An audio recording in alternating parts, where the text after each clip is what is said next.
شهر رمضان الذي انزل فيه القرآن زمانہ آج بھی قرآن سے ہی فیض پائے گا، مٹے گی ظلمت شب اور ستارہ جگمگائے گا۔ قرآن کریم کامیابی کی شاہ کلید ہے، یہ دائمی منشور اور دستور حیات ہے۔ قرآن کریم کا جہاں پڑھنا اور سننا باعث ثواب ہے، وہیں اسے سمجھنا بھی ضروری ہے۔ تو آئیے ناظرین سنتے ہیں اس ماہ رمضان تفسیر قرآن مولانا مفتی جسیم الدین قاسمی کے ساتھ۔ اعوذ باللہ من الشیطان الرجیم، بسم اللہ الرحمن الرحیم۔ اتل ما اوحی الیک من الکتاب واقم الصلاة الی آخرہ۔ اس سے پہلے 20ویں پارے کی تفسیر بیان ہوئی تھی، اب یہاں سے 21ویں پارے کی تفسیر کا خلاصہ پیش کیا جا رہا ہے۔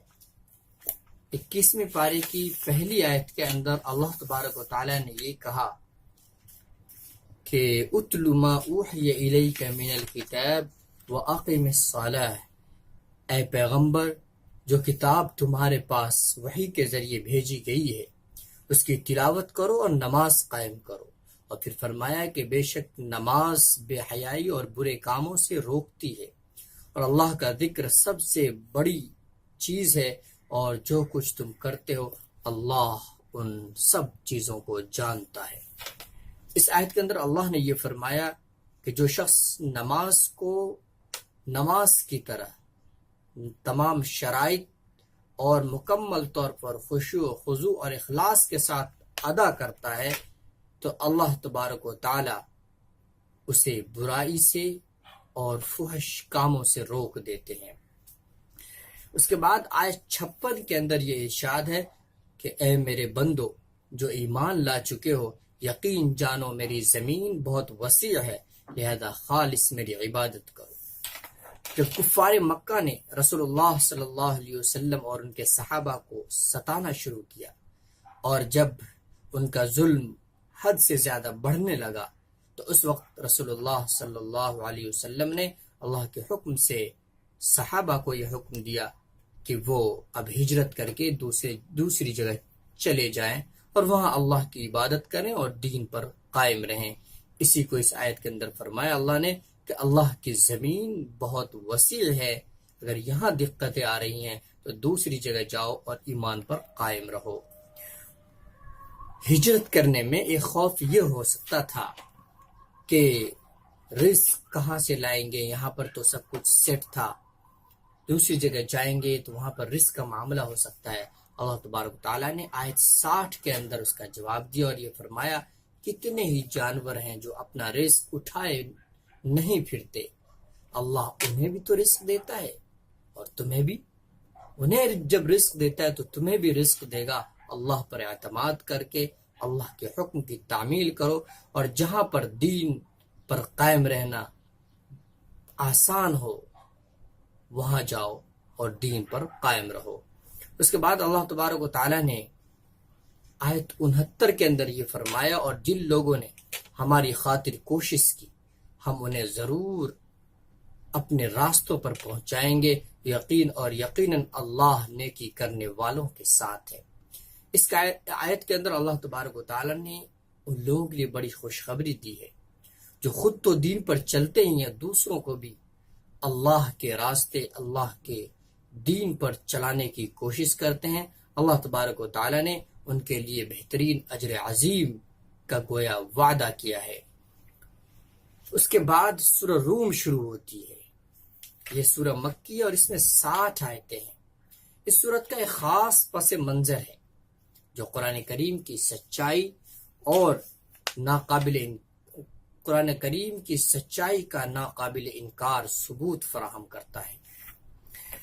جس وقت نبی پاک صلی اللہ علیہ وسلم پر یہ سورت نازل ہوئی اس وقت دنیا کے اندر 2 بڑی طاقتیں تھیں، 2 بڑے سپر پاور ممالک تھے، ان میں سے ایک تھا ایران اور دوسرا تھا روم۔ ایران دنیا کے ایسٹ علاقے میں تھے، یعنی اس کا جو وجود تھا، یہ جو علاقہ تھا، یہ ایسٹ علاقے میں تھا، مشرق کے جانب، جبکہ دوسری سلطنت جو تھی روم کی، وہ بڑی طاقتور سلطنت تھی جو مکہ مکرمہ کے شمال اور مغرب میں پھیلی ہوئی تھی، نارتھ اور ویسٹ کے علاقے میں۔ شام، مصر، ایشیائی کوچک اور یورپ کے علاقے اسی سلطنت کے تحت آتے تھے۔ جو روم کا بادشاہ تھا انہیں قیصر کہا جاتا تھا، جبکہ ایران کے بادشاہ کو کسریٰ کہا جاتا تھا۔ ان دونوں کے درمیان برابر جنگ رہتی تھی، اور جنگ میں روم کو فتح پر فتح حاصل ہوتی جا رہی تھی۔ کتنے ہی علاقے ان لوگوں سے، یعنی جو روم والے تھے، ان لوگوں سے انہوں نے چھین لیے ایران والوں نے، یہاں تک کہ وہ بیت المقدس میں عیسائیوں کا جو مقدس ترین کلیسا تھا اسے بھی تباہ کر ڈالا، اور رومیوں کو پیچھے دھکیلتے ہی رہے۔ اور روم کے جو اس وقت کے بادشاہ تھے، جن کا نام ہرقل آتا ہے، وہ اپنی پناہ کی تلاش میں پھر رہا تھا۔ ایران کی حکومت چونکہ بت پرست تھی، بت پرست نہیں بلکہ آتش پرست تھی، اور اللہ کی کتابوں پر یہ قوم ایمان نہیں رکھتی تھی، اور جو مشرکین تھے مکہ کے، ان کا بھی یہی حال تھا۔ یہ تورات و انجیل پر ایمان نہ رکھ کے بتوں کی عبادت کرتے تھے۔ تو یہ لوگ ایران والوں کی کامیابی سے خوش ہو رہے تھے، اور بہت خوش ہوتے تھے کہ یہ بھی ہماری طرح جو اللہ کی کتاب ہے ان لوگوں پر یقین نہیں رکھتے، اور یہ لوگ بھی گویا پجاری ہیں، وہ آگ کی پوجا کرتے ہیں، ہم بتوں کی پوجا کرتے ہیں۔ اس صورت کے بالکل شروع میں اللہ نے یہ پیشن گوئی فرما دی کہ روم کو جلد ہی فتح حاصل ہونے والی ہے۔ اگرچہ ابھی شکست ہو رہی ہے، لیکن جلد ہی چند سالوں میں ان کو فتح حاصل ہوگی، اور روم والے ایران والوں پر غالب آ جائیں گے۔ اور پھر یہ فرمایا کہ اسی دن مسلمانوں کو ایک خوشی بھی حاصل ہوگی۔ یہ دونوں چیزیں لوگوں کو اس وقت عجیب لگی، کفار مذاق اڑانے لگے کہ دیکھو جو روم والے ہیں ان کی فتح کی بات کر رہے ہیں، حالانکہ مستقل روم کو شکست ہو رہی ہے، اس لیے کہ روم جیسے بھی تھے وہ اہل کتاب تھے کم سے کم، اور جو ایران والے تھے وہ تو بالکل کافر مشرک تھے ہی۔ تو اس وقت مکہ کے اندر جب ان لوگوں نے مذاق اڑانا شروع کیا تو ابوبکر صدیق رضی اللہ تعالی عنہ نے ان مشرکین کے جو سردار تھے ابی بن خلف، ان سے شرط لگائی۔ حضرت ابوبکر صدیق رضی اللہ تعالی عنہ نے کہا کہ آئندہ 9 سالوں کے درمیان، 9 سال گزرتے گزرتے روم والے ایران والے پر فاتح ہو جائیں گے اور غالب ہو جائیں گے۔ تو اس نے بھی شرط لگا لی، اور شرط اس بات پر لگی کہ جو بھی شرط کے اندر ہارے گا اس کو 100 اونٹ دینے پڑیں گے۔ اگر ایران کی فتح ہوتی ہے تو حضرت ابوبکر صدیق رضی اللہ تعالیٰ عنہ کو دینا ہے، اور اگر روم کی فتح ہوتی ہے تو پھر ابی بن خلف کو دینا پڑے گا۔ آئندہ 7 سال کے بعد اللہ تبارک و تعالیٰ نے روم والوں کو فتح دی، کہ جب ان کی جو شکست کا سلسلہ تھا، یعنی روم والوں کی، وہ جاری تھا، یہاں تک کہ وہ قیصر کے پایہ تخت قسطنطنیہ کی دیواروں تک، ایران والے قسطنطنیہ کی دیواروں تک پہنچ چکے تھے، اور ہرقل تیونس کی طرف بھاگنے پر اس وقت مجبور ہو گیا تھا۔ پھر کیا ہوا کہ ہرقل نے مجبور ہو کر ایرانیوں پر حملہ کر دیا پیچھے کی جانب سے۔ مرتا کیا نہ کرتا، اس نے یہ تدبیر اختیار کی اور حملہ کیا، جس میں پورا پانسا ہی پلٹ گیا۔ ایسی کامیابی حاصل ہوئی ہرقل کو کہ اس کو فتح حاصل ہو گئی۔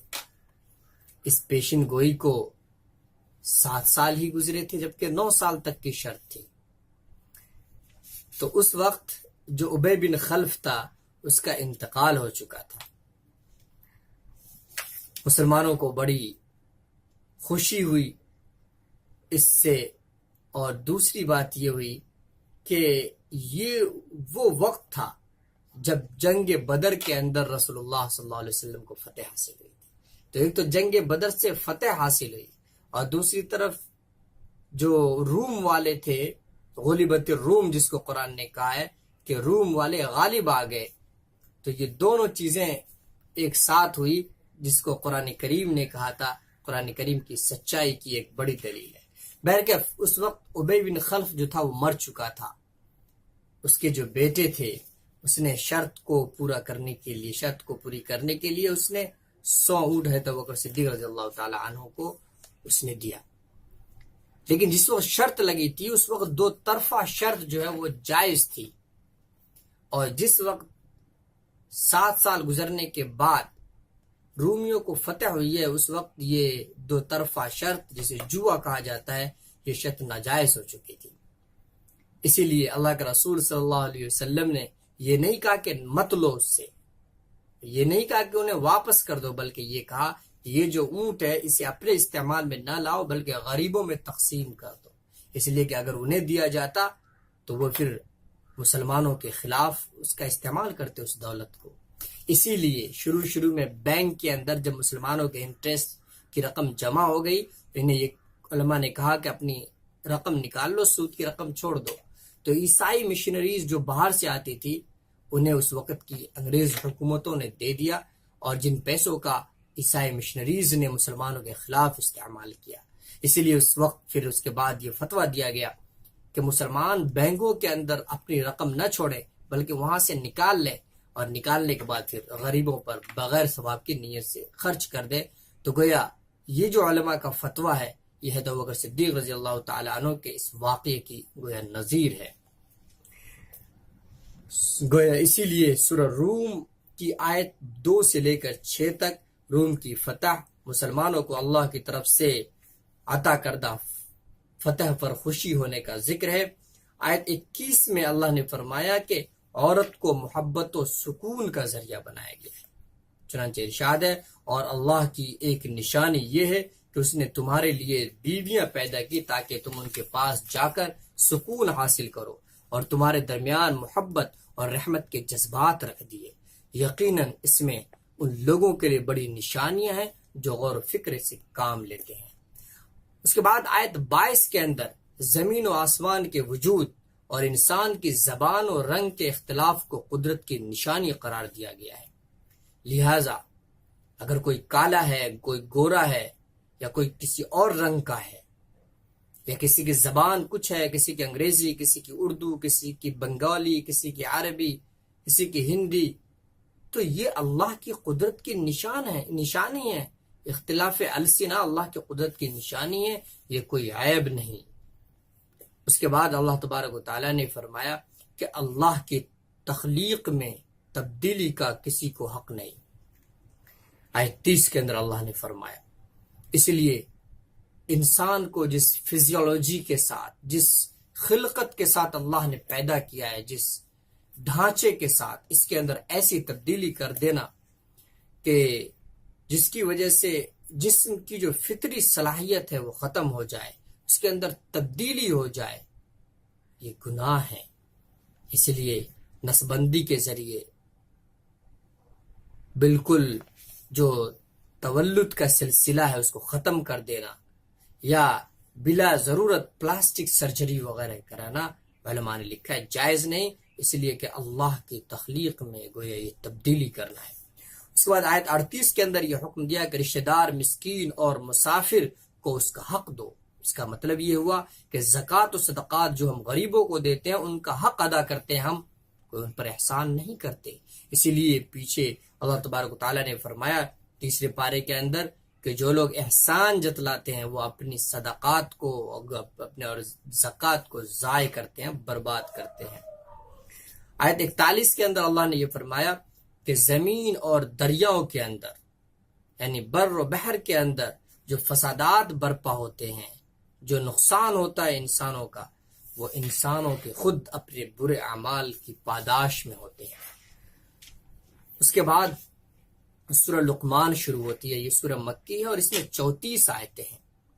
حضرت لقمان کے بارے میں یہ بات اس وقت بھی مشہور تھی کہ وہ بہت بڑے دانش مند تھے، بہت ہی وائز تھے، اور اتنے عقل مند، اتنے بڑے دانش مند، اتنے بڑے انٹلیکچوئل تھے کہ لوگ ان کی باتوں کو بطور مثال پیش کرتے تھے۔ شاعر اپنے شعر کے اندر ان کی باتوں کی مثال دیتے اور بطور نظیر پیش کرتے تھے۔ اللہ تبارک و تعالیٰ نے اس صورت کے اندر فرمایا کہ وہ جو لقمان تھے، حکیم، دانش مند، عقل مند، وہ بھی تو توحید کے قائل تھے۔ انہیں جب اتنا بڑا عقل مند مانتے ہو تو اس کی یہ بات بھی مانو کہ اللہ کے ساتھ کسی کو شریک ٹھہرانا ظلم ہے، اور اللہ کے علاوہ کسی کی عبادت، کسی کی پوجا کرنا سراسر غلط ہے۔ اس کی یہ بات کیوں نہیں مانتے؟ چنانچہ آیت 12 سے آگے ان کا تذکرہ ہے، ان کی نصیحتیں بیان ہوئی ہیں حضرت لقمان کی۔ اللہ نے فرمایا، اور ہم نے لقمان کو دانائی عطا کیا اور ان سے کہا تھا کہ اللہ کا شکر کرتے رہو، اور جو کوئی اللہ کا شکر ادا کرتا ہے وہ خود اپنے فائدے کے لیے کرتا ہے، اور اگر کوئی ناشکری کرتا ہے تو اللہ اس سے بے نیاز ہے۔ بذات خود قابل تعریف اور وہ وقت یاد کرو جب لقمان نے اپنے بیٹے کو نصیحت کرتے ہوئے کہا تھا کہ میرے بیٹے، اللہ کے ساتھ کسی کو شریک نہ ٹھہرانا، یقین جانو شرک بہت بڑا ظلم ہے۔ اس کے بعد جو اور نصیحتیں کی ہے، ان میں سے ایک نصیحت یہ کی کہ اپنے گال کو مت پھلاؤ، یعنی تکبر کی وجہ سے چہرہ ایسے بنا کے رکھنا کہ جیسے بالکل منہ بند ہو، گال پھلا ہوا ہو، مسکراہٹ نام کی کوئی چیز نہیں، غریب لوگوں کو، اپنے سے کم درجے لوگوں کو دیکھ کر ایسی حیت بنا کے رہنا متکبرانہ انداز میں، یہ بالکل غلط ہے اور اخلاق کے منافی ہے۔ اسی لیے فرمایا کہ اپنے گال مت پھلانا اور زمین پر اتراتے ہوئے مت چلنا، تکبر نہیں۔ اور یقین جانو کہ اللہ کسی اترانے والے شیخی باز کو پسند نہیں کرتا، اور اپنی چال میں اعتدال اختیار کرو اور اپنی آواز آہستہ رکھو، بے شک سب سے بری آواز گدھوں کی آواز ہے۔ بلا وجہ چلانا نہیں چاہیے، نرم آواز میں، معتدل آواز میں، اچھے سے سویٹنیس کے ساتھ گفتگو کرنی چاہیے۔ اس کے بعد سورہ سجدہ شروع ہوتی ہے۔ یہ سورہ مکی ہے اور اس میں 30 آیتیں ہیں۔ نبی کریم صلی اللہ علیہ وسلم جمعہ کے دن نماز فجر میں کثرت سے اس سورت کو پڑھا کرتے تھے، اور آپ صلی اللہ علیہ وسلم کا یہ بھی معمول نقل کیا گیا ہے کہ رسول اللہ صلی اللہ علیہ وسلم سوتے وقت سورہ ملک اور اس سورت کو یعنی سورہ سجدہ کی تلاوت کیا کرتے تھے، ضرور تلاوت کیا کرتے تھے اس طرح کے الفاظ۔ اس سورت کا موضوع بنیادی عقائد، توحید، حضور صلی اللہ علیہ وسلم کی رسالت اور آخرت وغیرہ کو ثابت کرنا ہے۔ چنانچہ آیت 17 میں ارشاد ہے، چنانچہ کسی انسان کو کچھ پتہ نہیں ہے کہ ایسے لوگوں کے لیے آنکھوں کی ٹھنڈک کا کیا سامان ان کے اعمال کے بدلے میں چھپا کر رکھا گیا ہے۔ آیت 18 میں ارشاد ہے، بھلا بتاؤ کہ جو شخص مومن ہو کیا اس شخص کے برابر ہو جائے گا جو فاسق ہو؟ ظاہر ہے کہ وہ برابر نہیں ہو سکتے۔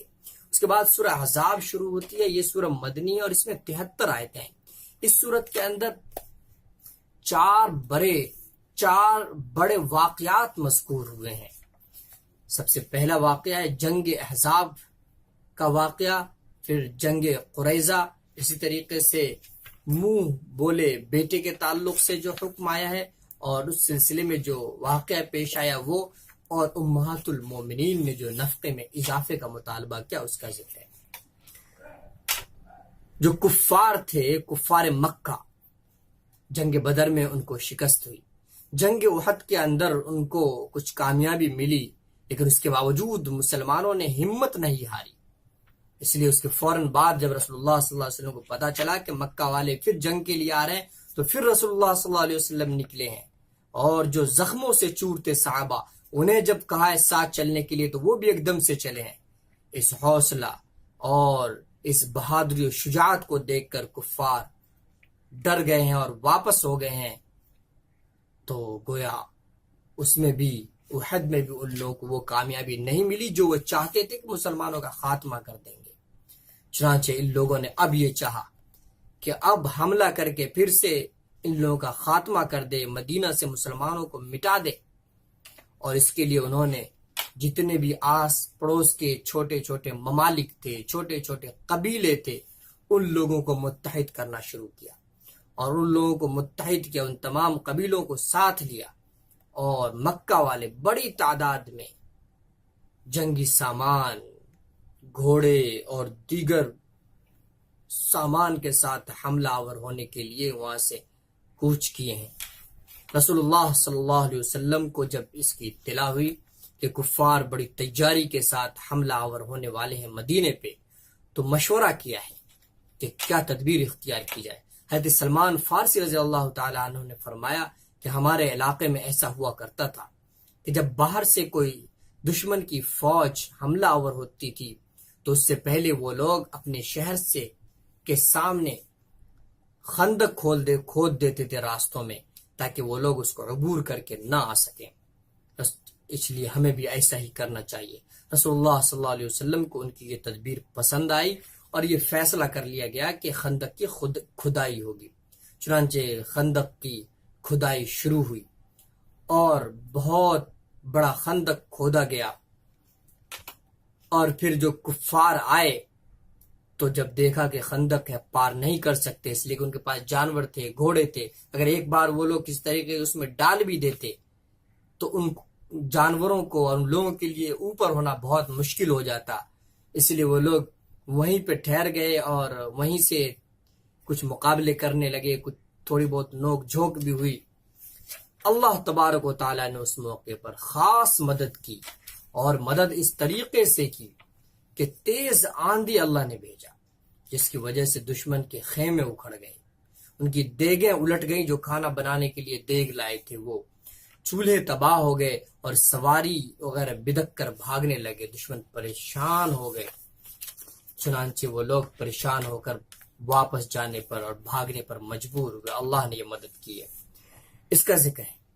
اس کے بعد اس صورت کے اندر جنگ بنی قریظہ کا بھی ذکر ہے کہ اس جنگ کے اندر، یہ جنگ احزاب کے اندر، جو مدینے کے اطراف میں بنو قریظہ، بنو نذیر، یہ دو یہودی کے قبیلے تھے. ان میں سے بنو قریظہ نے یہ کیا کہ ان سے معاہدہ تھا. دراصل رسول اللہ صلی اللہ علیہ وسلم جب وہ آئے تو ان سے معاہدہ ہوا تھا کہ یہ لوگ نہ تو ان کے جان و مال کے ساتھ چھیڑخانی کریں گے، نہ وہ لوگ ان کے ساتھ جان و مال کے ساتھ چھیڑخانی کریں گے. گویا امن کا معاہدہ ہوا تھا. اور یہ بھی معاہدہ ہوا تھا کہ ان دونوں میں سے ہر ایک دوسرے کی دشمن کی مدد نہیں کریں گے.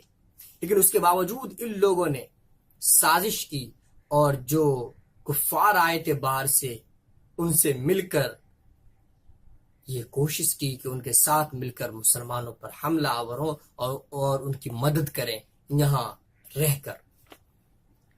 اللہ کے رسول صلی اللہ علیہ وسلم نے ان کے بارے میں یہ حکم دیا. جب وہ لوگ واپس چلے گئے تو یہ جو آستین کے سانپ تھے جنہوں نے مسلمانوں کی پشت میں خنجر گھونپنا شروع کیا، جس وقت مسلمان پریشانی کے عالم میں تھے، اللہ کی طرف سے حکم آیا کہ انہیں ان کی بدعہدی کا مزہ چکھاؤ. چنانچہ رسول اللہ صلی اللہ علیہ وسلم نے ان کے خلاف جنگ کا اعلان کیا ہے اور یہ لوگ مدینہ چھوڑ کر جانے پر مجبور ہوئے ہیں. اس کے ساتھ ہی ایک اہم واقعہ یہ مذکور ہوا ہے اس صورت کے اندر کہ رسول اللہ صلی اللہ علیہ وسلم نے زید ابن حارثہ کو متبنہ بیٹا بنایا تھا، ایڈاپٹڈ سن بنایا تھا. یہ حضرت زید ابن حارثہ حضرت خدیجہ الکبریٰ رضی اللہ تعالی عنہا کے غلام تھے. انہوں نے رسول اللہ صلی اللہ علیہ وسلم کو ہبہ کر دیا تھا. رسول اللہ صلی اللہ علیہ وسلم نے انہیں آزاد کر دیا اور پھر اپنا بیٹا بنا لیا تھا. تو اللہ نے یہ حکم دیا کہ جو بیٹا ہوتا ہے لے پالک بیٹا، جو ایڈاپٹڈ چائلڈ ہوتا ہے، وہ اپنا سگا بیٹا اور سگی اولاد نہیں ہو سکتی. ان کا حکم وہ نہیں ہوگا جو سگی اولاد کا، مثال کے طور پر وراثت میں تو بیٹے کو جو وراثت میں حصہ ملتا ہے وہ اس بیٹے کو یعنی متبنہ بیٹے کو نہیں ملے گا، اس لیے کہ یہ حقیقی اولاد نہیں ہے۔ اسی طریقے سے بیٹی کی جو بیوی ہے اس سے انسان کبھی نکاح نہیں کر سکتا اگرچہ بیٹے کا انتقال ہو جائے، لیکن متبنہ بیٹے کی بیوی کے ساتھ وہ رشتہ نہیں ہے، اسی لیے اگر اس کا انتقال ہو جائے، اس نے طلاق دی تو اس سے نکاح ہو سکتا ہے۔ لیکن کفار یہ سمجھتے تھے کہ اس کے ساتھ بھی نکاح نہیں ہو سکتا، یعنی جو متبنہ اڈاپٹڈ سن ہے اس کی بیوی کے ساتھ بھی کبھی نکاح نہیں ہو سکتا اگرچہ وہ طلاق دے دے۔ اس رسم کو ختم کرنے کے لیے عملی طور پر اللہ کے رسول صلی اللہ علیہ وسلم کو حکم دیا کہ اس رسم کو ختم کرے۔ چنانچہ ہوا یہ کہ شروع میں رسول اللہ صلی اللہ علیہ وسلم نے حضرت زید بن حارثہ کا جو نکاح کرایا وہ حضرت زینب بنت جہش سے، جو رسول اللہ صلی اللہ علیہ وسلم کی پھوپھی ذات بہن تھی۔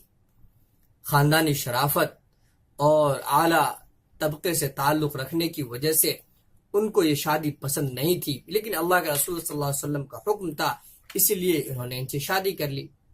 حضرت زید بن حارثہ کو شکایت رہتی تھی کہ جو خاندانی تفوق ہے وہ چیز ان کے ذہن سے گئی نہیں ہے حضرت زینب بنت جہش کے ذہن سے، جس کی وجہ سے ان کا آپس میں جو میاں بیوی کا تعلق تھا وہ بہت اچھا نہیں تھا، اس لیے زید بن حارثہ نے فیصلہ کر لیا تھا کہ ان کو طلاق دے دے۔ پھر طلاق بھی دے دی۔ طلاق دینے کے بعد اللہ تبارک و تعالیٰ نے یہ حکم دیا رسول اللہ صلی اللہ علیہ وسلم کو کہ ان کی بیوی سے نکاح کر لیں۔ رسول اللہ صلی اللہ علیہ وسلم کو اس لیے حکم دیا گیا کہ یہ مشکل ہے، لوگوں کے اعتراضات ہوں گے، ہونے دیجئے، لیکن یہ اللہ کا حکم ہے، اس لیے کہ لوگوں کے ذہن میں جو بسا ہوا ہے کہ جو لے پالک اور متبنہ بیٹے تو وہ بھی ویسے ہی ہوتے ہیں جیسے اپنے بیٹے، تو یہ چیز ان کے ذہن و دماغ سے نکلنی چاہیے۔ اسی لیے رسول اللہ صلی اللہ علیہ وسلم کو حکم ہوا ہے اور آپ نے زینب بنت حارثہ سے نکاح کیا ہے۔ اسی نکاح کے ولیمے میں پردے کے احکام پر مشتمل آیتیں بھی نازل ہوئی ہیں جو اس صورت کا حصہ ہے۔ تیسرا واقعہ یہ ہوا کہ امہات المومنین رسول اللہ صلی اللہ علیہ وسلم کی جو بیویاں تھیں ان لوگوں نے مطالبات کیے، اور ان کے مطالبات یہ تھے کہ ان کے نفقے میں اضافہ کیا جائے۔ ظاہر سی بات ہے کہ عام عورتوں کے لیے یہ کوئی عجیب سوال بھی نہیں اور ناجائز مطالبہ بھی نہیں کہ شوہر کی کمائی جو تھی وہ تھی، لیکن اچانک ان کی کمائی میں اضافہ ہو گیا، مال و دولت سے اللہ نے بہت زیادہ نواز دیا، تو اب بیوی کو حق ہے کہ وہ کہے کہ جتنا آپ خرچ مجھ پہ کرتے تھے اس سے کچھ زیادہ کیجئے، کچھ اچھا رہنے سہنے اور کھانے کا انتظام میرے لیے کیجئے، جو غلط نہیں ہے۔ لیکن اللہ کے رسول صلی اللہ علیہ وسلم کی بیویاں اور عورتوں سے بالکل الگ تھی۔ وہ رسول اللہ صلی اللہ علیہ وسلم کی مشن کی ساتھی تھی، اور آخرت کے انعامات کے سامنے ان کو اس طرح کے مطالبات نہیں کرنے چاہیے تھے، اس لیے کہ یہی کتنا بڑا شرف ان کے لیے کہ وہ نبی کے نکاح میں موجود ہے۔ اس لیے جب انہوں نے ایسا مطالبہ کیا تو اللہ کو ناگوار گزرا، اور یہ کہا گیا کہ آپ ان سے کہہ دیجئے کہ انہیں نبی کے نکاح میں رہنے کا شرف چاہیے، اللہ کے دین میں مدد کرنے کا شرف چاہیے، یا پھر انہیں مال و دولت چاہیے۔ اگر انہیں مال و دولت سے ہی زیادہ محبت ہے تو وہ علیحدہ ہو کے اپنی زندگی گزار سکتی ہیں، اور رسول اللہ صلی اللہ علیہ وسلم کو حکم دیا کہ اگر وہ مال و دولت ہی ان کو زیادہ محبوب ہے تو آپ ان کو طلاق دے دیجئے۔ ان لوگوں کو یہ دونوں اختیارات دیے گئے کہ کیا آپ رسول اللہ کے ساتھ رہ کر ان